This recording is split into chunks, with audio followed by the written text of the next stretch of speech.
So I got to experience a different side of my grandfather, though. My grandfather was military. He was very stern with my dad in the way that he raised him, and my father was pretty rebellious as I was, right? But in a kind of in a different way, where his dad wasn't so empathetic with him.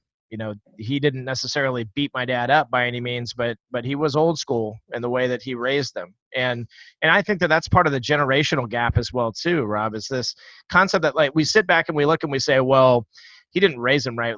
Look, everybody listening needs to understand that what you're going through right now is like nothing that people went through 50 years ago. And so you can't sit back and say that somehow because somebody was raised a little bit differently that they were raised incorrectly by any means. But what was great about my grandfather is that we never saw any of that. And I think it was almost like his chance to do it again, right? My grandfather gifted me my first car.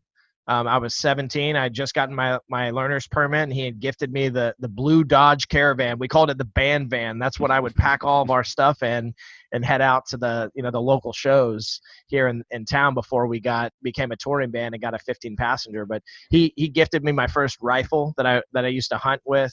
My grandfather was somebody that he believed in experiences and emotion. And so I think that that's what my father pulled from it more than anything. It was like the core principles and foundations of his upbringing. And like my dad's story is filled with people doing him wrong and my dad initiating a conversation with them afterwards to apologize to them for feeling ill will in those moments. Isn't that wild to think? And there was times when I was a kid that I thought, when I say kid, I mean a teenager, a young adult, that I thought, Dad, like, why are we forgiving these people? This is terrible what they've done to you.